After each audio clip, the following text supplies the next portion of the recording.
welcome to today's session on what not to do in 2022, legal tech trends that you should ignore.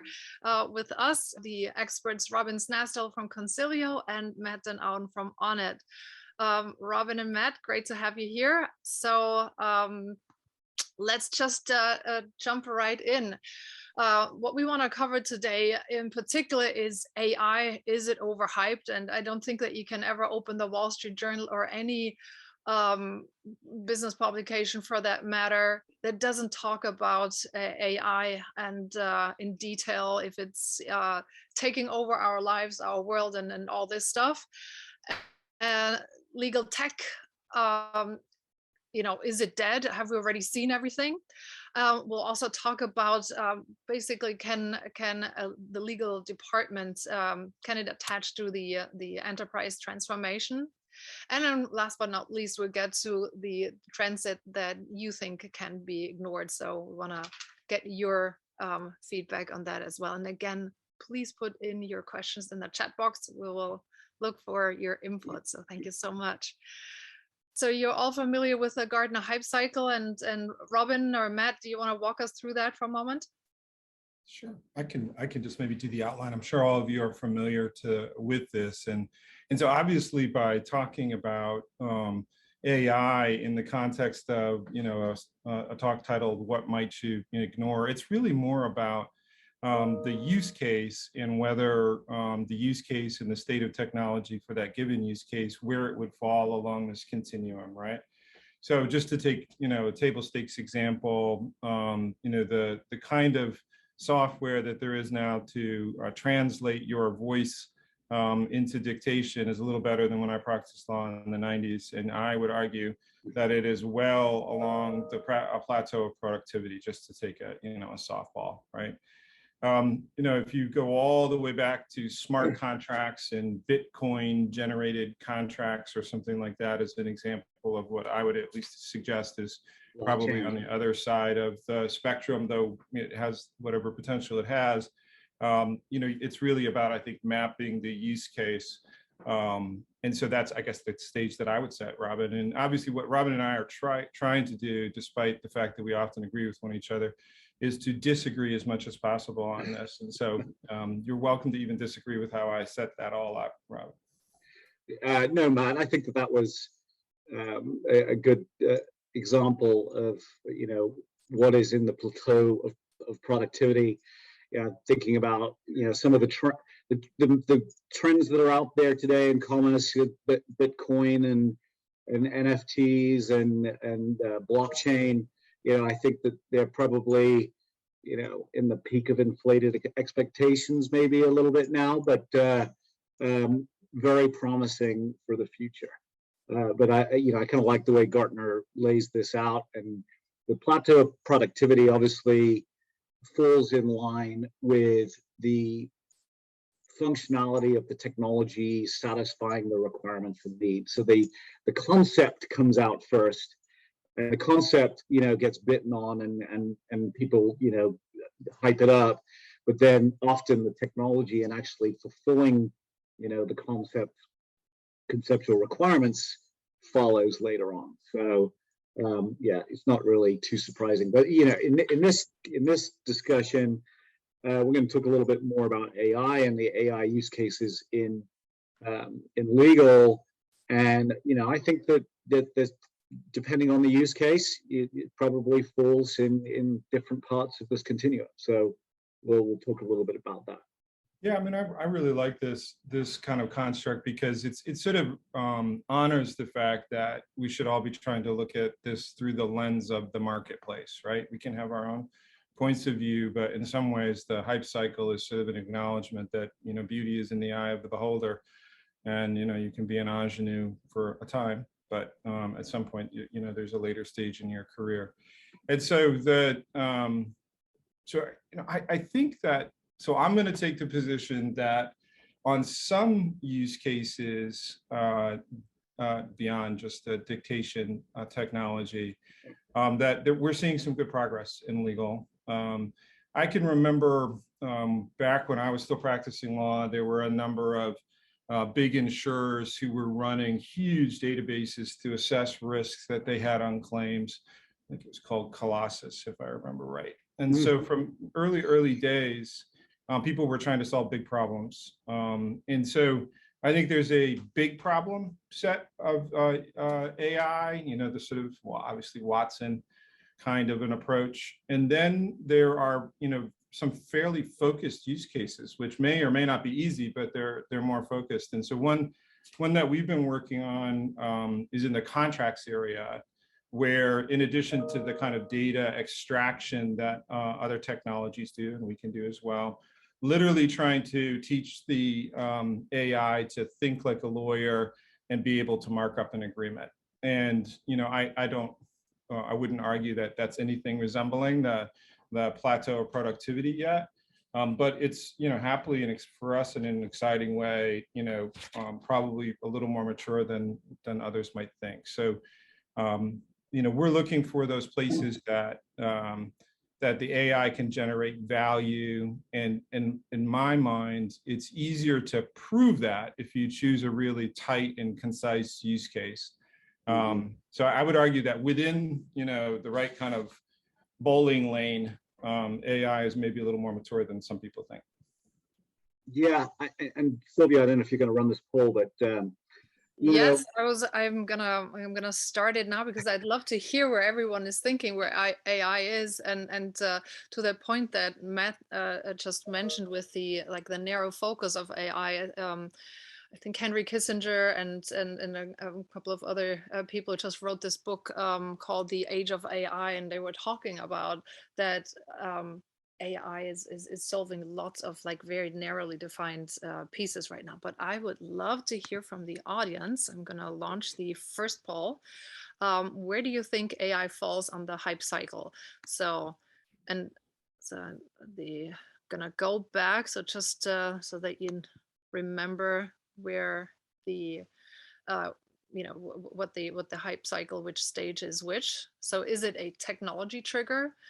Is it at the technology trigger stage, at the peak of inflated expectation stage, at the trough of disillusionment? Well, maybe some of us might be at that stage, the slope of enlightenment, or the plateau of productivity. And I'd love to hear in a moment from you, Robin and Matt, where you think that the main part of legal AI is right now. And we're referring to AI in the legal technology space. Yes, absolutely, absolutely, not AI in general. Yeah, I mean, we as a as a Western culture, we've been talking about AI since the 70s probably, and the concept has been out there, but it's obviously infiltrated legal, and maybe the first reaction often to it is, oh my gosh, is AI going to replace all of the lawyers? I think that we've got over that a little bit, but then there's I think the sense of disillusionment is right, because you've got this concept, it's very promising, but where can it actually add value? And to Matt's point, I think where it can be focused on specific use cases, it definitely has the potential to add value. And you mentioned the contracting space just while we do this poll. Contracts is one of those areas for in-house people, that for in-house departments, that a lot of people within the department do contract work. So it's one of those areas where there's a high number of employees who are actually doing the work, but it may be low concentrations of effort by each employee. So if you look at it from a full-time employee standpoint, it's it's a small percentage than the actual number of people who are doing the contracts work. So it's an area that there's an opportunity for a lot of rogue actors, rogue behavior. There's a lack of standardization, and this is just a function of the fact that more people are doing that type of work. It's not like it's, an IP department or a litigation department, which is often centralized. Contracts is very decentralized. So if you can use technology to standardize the way you look at contracts and standardize review of contracts, and AI can support that, that's a very big potential value add to the organization, not just in speed and review time, but in standardization and elimination of rogue behavior. So all good there. Silvia, do you want to give us the results? Yeah, no, I like the comment that Larry just made in the chat box. He said, right, Robin, AI will not replace lawyers, but perhaps in the future it will replace lawyers who do not utilize AI. I think that's quite a good comment. Thank you, Larry. Yeah, okay, so I want to reveal the poll results. And 3, 2, 1, here you go. So 7% say technology trigger stage. The majority thinks we are currently in the trough of disillusionment. So a lot of frustrated souls here. Hope that you can walk out of this session more invigorated, and hopefully we get to the slope of enlightenment soon. It's 28%, and peak of inflated expectations also 28%. And then last but not least, plateau of productivity. So are we in a, what do you say from this? Are we in like a middle school stage or a high school stage, or still in primary school? Where do you think AI is in legal? And what do you suggest as the next step for all of us? Yeah, if I could, here's the thing that I think of when I look at this, that anytime you're rolling out technology in a complex environment, which inherently would be true of either a law firm or a corporate world, the key to success is what expectations you set for it, right? And if you're a decent software vendor, those expectations are mostly shaped by the customer, and you're simply trying to lead coach them into framing them in a way that you can absolutely support. And so in some ways, I think that obviously that for those folks who feel in the trough of disillusionment, it's probably a fair bet that somewhere along the way, somebody set an expectation for them that, they don't feel that the solution met. And so I think in some ways it's as much about the beginning of the play as it is about when the curtain falls, in terms of making sure that you're really careful about what expectations you set. And we've already talked about how part of that is framing a use case that's tight, and finding use cases that will show value early. In some ways, when you think about when IBM launched Watson, as I recall anyway, one of the first things they had it do was play chess. And it wasn't because it couldn't do harder things. It was because you could see it play chess, and you could see it eventually beat, some Russian master. And so it was demonstrable what it was doing. And so I think in some ways it's good when you've got a new technology like this to make sure that if it rings the bell, you can hear it. And also just to set expectations about what, ringing a bell sounds like. That being said, I think there has been a lot of hype and a lot of excess. Do we need to worry about it, or what do we actually need to do for 2022 about AI? Yeah, so, and Silvia, if you want to advance the slide, I think that there has been years of failure with AI. And, we've seen it specifically in the contract management, metadata extraction space. Basically, when we're doing metadata extraction from contracts, you've got a variety of different documents that you're looking at. It may be a slew of different terms that you're trying to extract. So, I think, the AIs that have been out there for several years didn't always necessarily deliver on, the promise of the data extraction. And then I think to your point, Matt, it was more in a misalignment of expectations with the technology. So, and just kind of as an example right now, we're doing a large scale metadata extraction project in financial services business. We have recognized that that AI is going to provide value to the process, and it is. In fact, it's probably somewhere between 20 to 30% improvement in terms of the overall metadata extraction, cycle time and efficiency. So it is adding value, but there's also a recognition by the teams that are involved that there has to be quality control, there has to be supplemental human interaction, and review to complete the metadata extraction. That there is, and there's certainly an element of inaccuracy, and so that has to all be kind of understood and accepted. But then, to this first point, know what the AI can and can't do, know the strengths and the weaknesses, and figure out how to utilize the strengths to your advantage in the process that you're putting together. I think that is the key to AI. So discard. We can't ignore it. We can't ignore it. You're saying in Right. 2022 we definitely need to bring it into our solutions, but be very specific about it, or really manage our expectations. Yeah, Silvia, I think that you can't ignore it. Yeah, I think that you have to discard the history. I think that you have to, look for AI tools that actually, do promise certain functionality and put them through their paces. But don't expect that AI is going to do everything for you, and that's I think is the critical. So I like what Matt said before with the playing chess, and when it, have the AI actually ring the bell. I think you coined that.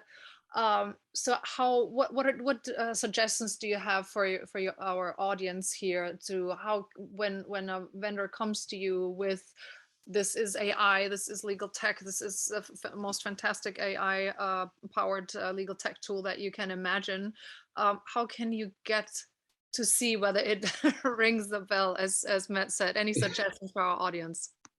Yeah, here's what I think on that, and it's the right question, of course. The way it has to prove itself goes up the food chain and down the food chain, right? And that's one of the things that's unique about AI. For those of us who've been in the legal space for decades, it's only occasionally that you heard the words, this project that we're doing is part of our global transformation as an enterprise, and therefore has to tuck into our strategy. And we're going to come to some of that in a moment. You hear that a lot when it comes to AI, right? Our company, the buyer, needs to make sure that this fits well within its AI strategy.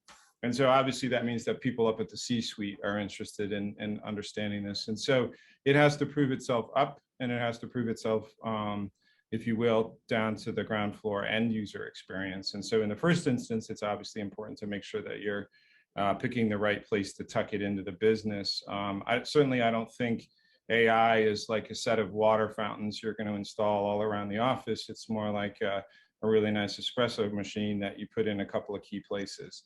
And so I think that's the first way to make sure that it proves itself, is to set expectations that it's going to be the espresso machine and pretty focused. And then it's probably a good idea, obviously, to taste the coffee in as many ways as possible. And so in our experience, it's very common to be doing proof of concept motions with our customers and prospects, and it should be. Because I think people need to be sort of hands-on into the technology, in part because what they're trying to figure out is not just does it work, but how does it help me, right? It has to attach to their work in a way that they're comfortable with, and that shows value. So it's hard to have for that to be an abstraction. They have to touch it and use it, I think. Yeah, I definitely agree with that, Matt. I think that when you're talking to the vendors, you need to not only understand the functionality that they're claiming that it does, put it through a proof of concept, as Matt suggested, but then talk to the vendors and some of their existing clients about how it was used, what part of the process it impacted, what was the efficiency gains from it, how much effort was it to stand up in the first place. and then do that sort of utility of evaluation to see if it's actually worth it or not. Especially considering the cost and the price point and everything else. So, I mean, I think that it's there's a lot of technology out there. There's a lot that works, and a lot, some that doesn't. Just kind of make sure you understand where AI fits and utilize it if it's going to have an impact. That's the only thing you should try and avoid, is where it doesn't have an impact. You don't want to waste people's time. Thank you, and disillusion people and anymore than necessary. Right. Okay, well, so we have a second poll, so let me just launch this. And our question is now, what AI use case most excites you? Invoice review, a contract review, or risk monitoring? I'll ask you, Robin and Matt, in a second, but I want people to let us know what excites them. So this question is going to be out for a few moments, and then I will stop it. So Robin or Matt, who wants to jump in first? What excites you more? Robin, go ahead. I mean, probably top of the list narrowly is invoice review, just because I know that in-house folks just love to do that invoice review. And if there was a way of reducing the amount of time and effort spent on invoice review, I think that it would be very well received. But that's very, narrowly followed by contract review. And obviously, risk monitoring can have a lot of value too. But Matt, what are your thoughts? Yeah, I think that in some ways, if we think about these three candidates, in some ways, they're kind of the ancient arts of the legal team, right? There's always been some kind of a commercial relationship with outside counsel, contracts, that they used to be written on sheepskins, and all of us have tried to find some way to make sure that, we're protectors of the company, whether inside counsel or outside counsel. So, what I'm pleased to see in this list is that you can attach something new to something old, right? I think there's a pattern there. And so among and between those, I almost see the invoice review piece as the low-hanging fruit, in that there's already a set of sort of rules and people's policy-based criteria being engaged against the invoice, right, in e-billing systems and in the way people set their outside counsel guidelines to bear. And so I think from our perspective, it's a ripe environment to make that exercise, if you will, more potent, smarter, right? So it's not that the AI has to do something entirely different than what's going on now. What it ought to do is make what's going on now smarter, right? So that you're finding things you might have missed and then attaching them to your policy and your perspective on what the disposition of that item should be. So I'm not trying to make it sound like it's easy to do, but it's just such a logical connection, and we've come out with an offering. We're agreeing too much today, Matt. I know. I agree. I was gonna say, well, I guess it's good to know what the audience thinks as well. Please. So I'm sharing the results. Here you go. So the majority thinks contract review is the most exciting AI case use, and risk monitoring the second with 35%, and then followed by invoice review with 22%.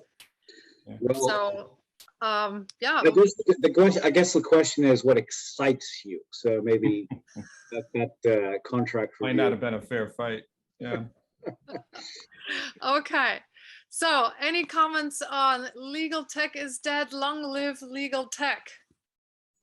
Yeah, I mean, if you what just do we need to focus in 2022? Let us know. Sure. So I think just at the macro level, it's interesting to observe that some legal tech companies have gone public. And if you had asked me 20 years ago how quickly that was going to happen, I probably wouldn't have said 20 years. And so I think there's, in some ways, this is the Monty Python, it's not quite dead answer. And if anything, I think it's thriving. It's receiving a whole lot of funding. And so I think that takes you back to the question of not whether, but why. that there's that excitement in where the growth is. And I think there is in this context, it's fair to sort of call out the fact that if you're a company looking for funding or looking to grow, you probably want to wave the AI flag really aggressively, right? Because it's going to draw the bees to the honey. And a lot of those companies have a very sustainable, viable proposition behind it, and a lot of them have intentions to do something with AI that draw folks forward. So I think if there's any sort of cynical view of this, it's that in some ways, the same way the e-discovery, so maybe we can disagree about this, Robin, the e-discovery business blew up 15 years ago, and there was a notion that some single vendor was going to solve the entire EDRM this week. There's a certain amount of pretty big claims being made out there. So perhaps that's the only kind of asterisk I put on what I think is a pretty lively marketplace. Well, and what I would add on is for in-house law departments, there are core requirements that have to be fulfilled. And Matt, it's funny, we've been in this business 20 plus years. You still walk into or meet departments that don't have a matter management system, or aren't doing e-billing, that are using Coupa, and so it still continues to surprise me how not advanced legal departments are. Where what we're seeing now is a lot of legal tech functionality, satisfying more and more requirements that law departments have. I still think that there's core technology, that should exist: matter management, e-billing, document management, IP management if they have patent portfolio, contract management, if you do a lot of contracts, etc. But what I also am liking now is the sort of what I call fill in the gap technology, process automation workflow apps that get people out of email, get people into a structured environment. That, I think, is where the exciting stuff is happening in 2022.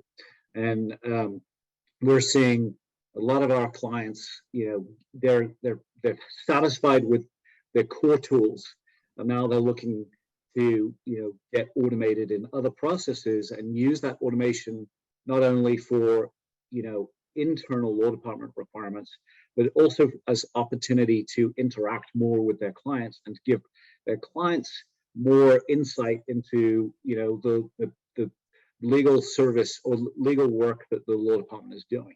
And I think that's those are the spaces that I think are exciting for 2022. Yeah, and I think obviously we need to acknowledge how the nature of work has changed in the last 2 years with the hybrid work life that most people are left with it in their organization in the wake of, if we're in the wake of COVID, if we're coming out of COVID. And so if we assume that the law department folks who 20 years ago all would have been on one floor of some office building are now scattered all across the country, across the world, and sometimes working from home, but they're certainly not all on one floor in one building. In some ways, what I see is that people now are more likely to try to lean into adopting the technology than they were in the past. All of us are lawyers, used to use the, lawyers are slow adopters of technology joke. I don't even do that anymore, because I think there's a lot of perceived self-interest. And if I'm sitting in my home office and my team sees my work through, in some measure, the systems I'm working in, the results of the work that I have through the systems I'm working in, then it is at some point pretty closely associated to my personal brand if I'm smart about it. And so, in some ways, I think of this time of year that I think it's the movie A Christmas Story. It's a really old movie, so I'm dating myself again. But there's a scene in it in which the youngest child gets all suited up to go out in the snow by his mom, and he's got like 14 layers on. He can't even move, and it's obvious that he's essentially been tossed into this snowsuit against his will. Well, that's kind of what it felt like selling legal technology to lawyers for the first, decade of all this, is that you were putting people, some of them, into a snowsuit that they felt a little overbundled in. And now I believe people are putting both legs in fairly willingly, right? It still is just as complicated to make a successful project, but I see a lot of our customers and our buyers excited to do things within our sphere now. And we're fortunate that we've always had a lot of thought-leading customers, and so this is not some brand new trend. But if legal technology has struggled with adoption by the end user, and I believe it has, I think that's changing, and probably has even more potential to change in the next couple of years. I think it's also a generational thing. I think that most of us that are in business are very comfortable with technology.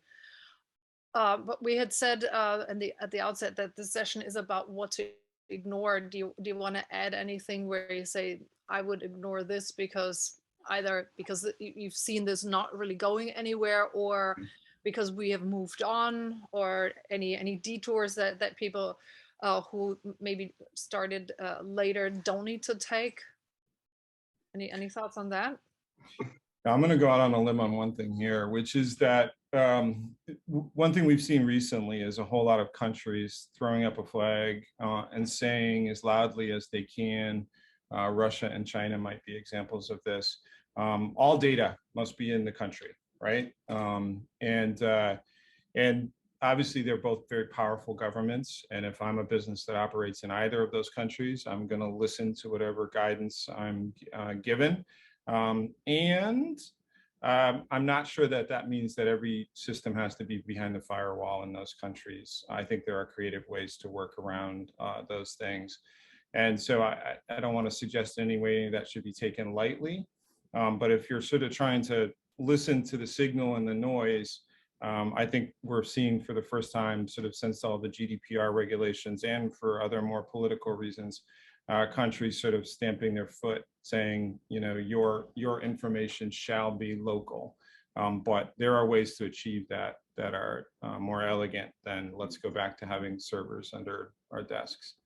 Are you saying ignore servers, Matt? No in-house technology, but no, Silvia. I would say in 2022, as it relates to legal technology, ignore the detractors, the people who don't want to go out on a limb and try and justify technology. I think that it's here. It has to Matt's point. User adoption is not quite the inhibitor that it used to be, but I think that there are still financial inhibitors and internal politics with IT that are inhibitors. All of those things need to be recognized and embraced, and when you're looking at technology and legal technology that has an impact on the legal department, understand what the potential benefits are, understand the ROI, be able to articulate why you shouldn't be using, as a legal department, Ariba, and how that slows everybody down, or shouldn't be using Coupa for legal invoices. Understand the value prop of the legal department specific technologies, and as a legal procurement business or folks, or legal operations folks, know that these are your weapons. These are the tools that you have that will impact the performance of the law department. So it's your job to go out there and try and justify them. Thank you very much. So now we're going to poll number 3. Where do you see the future of legal tech going? And I would love to hear your thoughts as well, Matt and Robin, as I'm launching the poll. So the possible answers are that it will morph into all-in-one platforms, or it continues as best-in-class point solutions, or the third option is it gets absorbed by enterprise applications. Matt and Robin, your Sure. take on this. What do you think? How do you see this situation? Yeah, so obviously as a company that is inherently oriented to a platform on which many things can be done, people would probably assume that I'd vote number one. I frankly think that if you're not already doing number one, you're behind. And so I'm more interested in, to the greatest extent possible, in other words, leveraging a platform to solve more than one problem.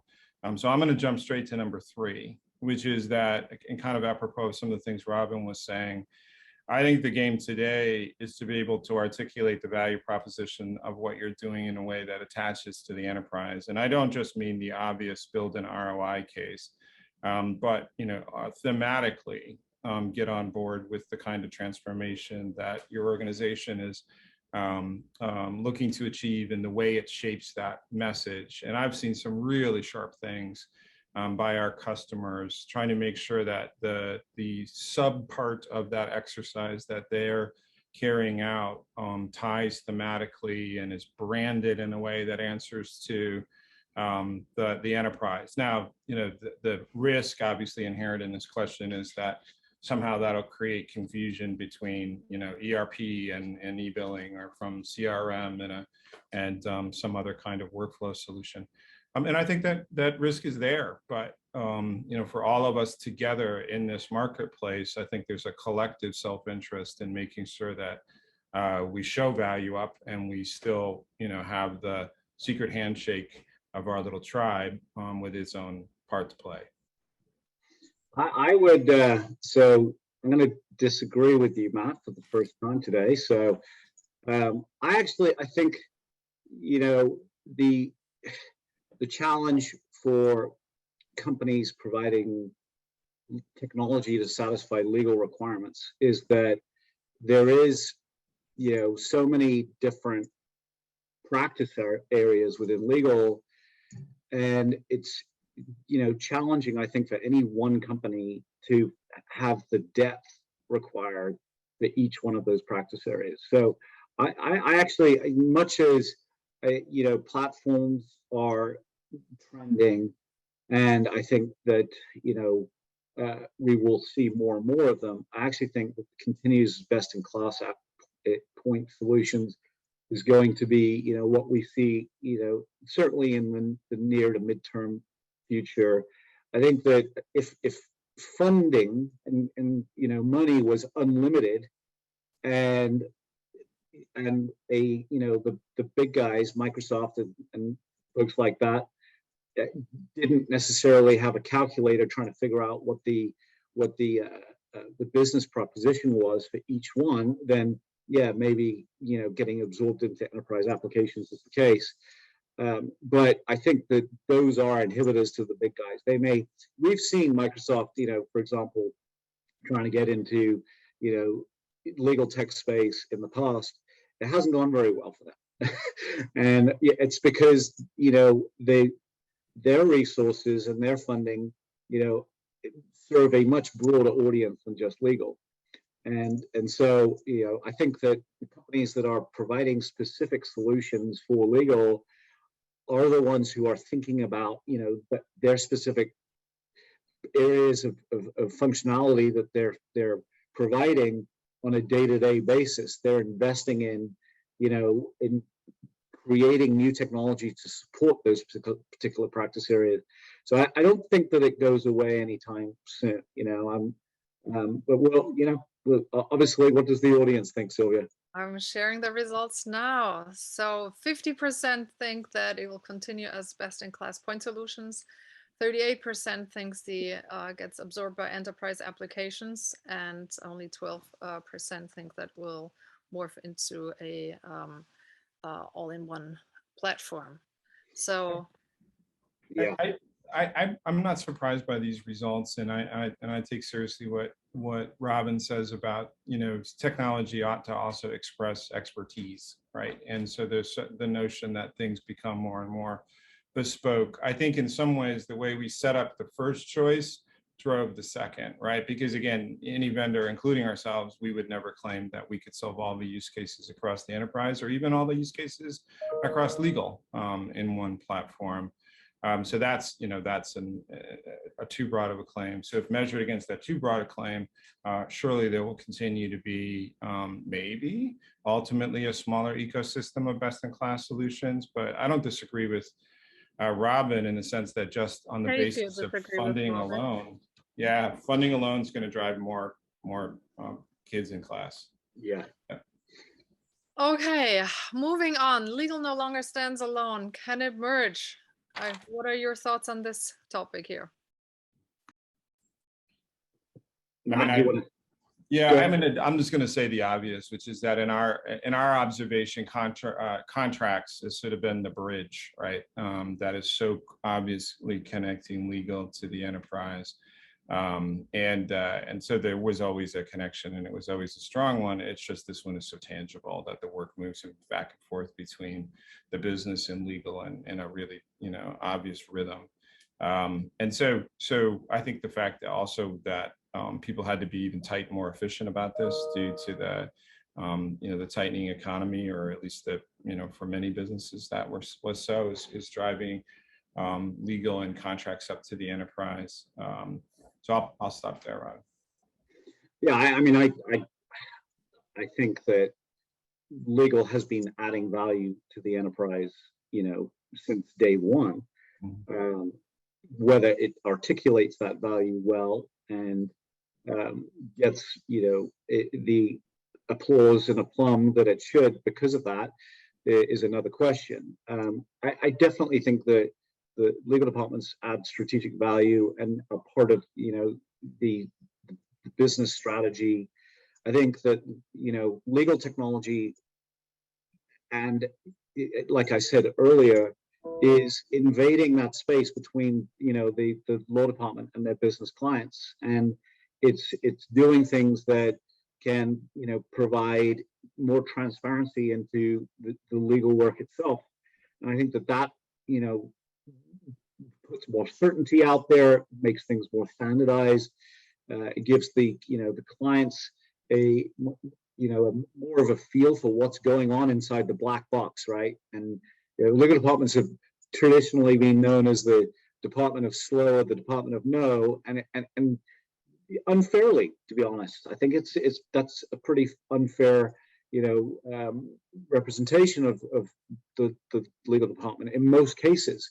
So providing more transparency, providing more legal technology related tools that improve the process, that improve transparency, that provide data analytics, all that stuff is value adding to the organization. Yeah, and I think the second question is interesting too, which is who owns legal tech? I mean, the obvious answer is that it continues to be principally the law department itself. However, I'm seeing a trend about that. Should we start that? Let's oh, okay, please. Yes. So before I lead the witness in any way, I think there are some trends that we're seeing lately. Right. Let me read the poll question. So all of you in the audience, please answer who is in the best position to be the most effective champion for pushing legal tech innovation in your organization. Is that the GC? Is that the head of legal ops, legal procurement, or IT? So if you please cast your vote, that'd be fantastic. And Matt, please continue. What are your thoughts? Yeah, I think that we are seeing a more even distribution in the decision-making process among and between these people, and we're happy to see procurement at the table. And there are reasons for that, which are that it should have always been there. And I don't just mean at the table in the sense of being the mechanism by which legal buys the solution, but as an actual stakeholder in the decision-making process. But it's also because these solutions, whether it's a contracts or a risk management solution, are touching on multiple different departments. When I started 20 years ago, it was not uncommon for IT to still own the budget because this was software, right? This was technology, and they might defer in some measure to the legal as to among and between what was selected, but IT typically held the budget if you had to say what the pattern match was, and then that swang in favor of legal. Procurement showed up and became an influencer happily. And now I'm seeing IT come back again. And I think that's good in a lot of measure, because it brings rigor to the process, and it allows vendors who've really deeply invested in security and into IT to distinguish themselves. So I think there is a trend in favor of the fact that IT is not just a gate that you have to get through, but sometimes owns the budget again. Well, I have the results that I'm happy to share. Can I chime Sure, in? absolutely. Please do. Well, of course, now I'm going to say head of legal ops is where I would have put that. But let me just read the results. Go ahead. Those are dialed in only. So 56% said it's the head of legal ops that's the most effective champion. 27% said the GC, 12% IT, and 5% said legal.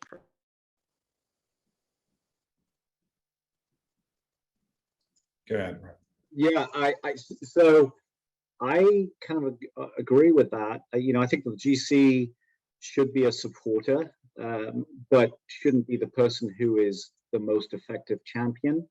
I think the GC actually should be, skeptical and careful in the technology that they use, or that the law department chooses to use. I think the legal ops folks do have kind of the hat to put on, to be responsible for looking at the landscape and understanding what tools and technologies are going to have an impact on the legal department. I think that's probably where the true responsibility sits. I think having procurement supportive in helping putting together the business case, what the ROI looks like. I think that's very, very helpful. And IT obviously does play a role. I think IT is the guardrails for legal, to stay within the enterprise technologies. But then it's not necessarily their responsibility to be looking at the legal landscape. So that's kind of why I would say head of legal ops, or legal ops in general, should have that hat. Well, I think it's clear that different people have different roles, as you said, from the influencer to the champion, and I think that's what we agree on. So, again, I'm really interested in hearing, just in sort of like a short fire away from you guys, what you, Robin, and you, Matt, are focusing on in terms of legal tech in 2022, and what you're not looking at. And then the audience, we would love to hear from you. You've been quite, I guess you were so fascinated, Robin and Matt. So if you would put your thoughts in the chat box, we'd love that. Jason, I see you raised a hand. Hold on one second. I am clicking over. Yeah, I'm doing this here, the technology part. I mean, what I see as trending, we've talked about a little bit. Obviously, process automation is definitely a trend. Document management. I think that law departments have not been successful users of content management tools, enterprise content management tools, and so I think that people are realizing that enterprise content management or file management tools do not provide the functionality that lawyers need, and so we've seen the emergence of document management being part of that foundational structure of technology. But I think that is definitely trending right now. So I would say those are two areas, and that's sort of assuming ELM, matter management, e-billing is in place. Thank you. Is there a way to engage Jason? I don't want to get in the way of that. We would love to have the questions in the comments. Yes, absolutely. Jason, you had a question or comment? Sure. Matt and Robin, Jason Winwell from Argo Point here, and really enjoying the discussion. I had a question about contract management, since that seems to be both hot and, in my understanding, a collection of technologies that range from very basic, like a repository that has been around for decades, and AI. And do you have line of sight into contract management, into that portfolio of technologies, and what's going on there, and what are your views for this coming year as to the portfolio that makes up contract management? Yeah, I can sort of do the blocking and tackling on this question. Then Mark, it's only appropriate that Robin gives you the market view. I think you're absolutely right to separate it into its pieces, parts, which is that the repository shouldn't just be a place to put things, even if you've done it in a really well orchestrated way. It should be a way in which you're engaging and monitoring your obligations, right? So not just the expiry of the contracts, but all the puts and calls and obligations and milestones that come out of it. So I think there are vendors, including ourselves, that help serve that marketplace. From there, of course, it's about the generation of contracts and negotiation of contracts. And so you can sort of see that as first party paper, third party paper. And I think the more insightful vendors are trying to make sure that they can serve both, in the sense of taking the company's playbook and making sure that they're honoring the playbook as they generate their own contracts and negotiate their own contracts. And then, we're fortunate enough to play heavily in the Fortune 500, and even very large companies don't have the privilege of always using their own paper. And so there's the exercise, of course, of interrogating the other side's paper to, find a fair, but still correct markup of that. And there's technology to do that. And from there, it's also about contract lifecycle management. I think the emphasis is on the L, as far as I'm concerned, which is about moving the work around in a thoughtful way that doesn't over-engineer it, because this is about time to value. This is about speed to processing that agreement and getting it signed with the right approvals and in the right process. But it's also about honoring the way in which the right folks need to engage at the right time. So I think about it in that workflow sense. And then, there's also tools that'll let you to go back and analyze historic books of agreements. And I haven't seen a lot of vendors who can play in all four, directions there, if you will. But there are some, including ourselves, who are trying to honor them. Several of them. From our perspective, our orientation is pretty clear, which is that we follow the path of the lawyer through that exercise, including, folks who are onshoring, offshoring, and engaging the lawyer with the business. But we are, kind of about the life and emotion of the lawyer in that exercise. Yeah, and Matt, I would agree with you. Contract management has taken hold in procurement, many years ago. It also has gained a hold in sales organizations, and with the emergence of Salesforce and Aptus and the Conga and those types of things, that CPQ, which is basically influencing salespeople's behavior, that it has taken hold. What hasn't taken hold, and I think to your point, Matt, that's the opportunity, is contract management for legal. Now, I think that in the industry as a whole, there's, a lot of right sourcing questions. And, are we, who's doing what, and is it the right level of expertise, doing this particular task? And when it comes to contract management, like I said earlier, legal does very specific things with contracts. And to your point, a lot of the vendors are trying to play in the space where legal, is the customer, and we're satisfying, the legal tasks related to contract management. But I would say that there is no clear winner there yet, and a lot of companies are, trying to introduce the AI. They're trying to use, other aspects of for review, et cetera, et cetera. But yeah, that's a big opportunity and a continued trend for legal. Sylvia, it looks like we have another question. Yes, we do have a question from Stephen. Stephen, please go ahead. Yeah, I was wondering about matter management, QA, if you've seen any good software that deals with that and evaluation of the matters.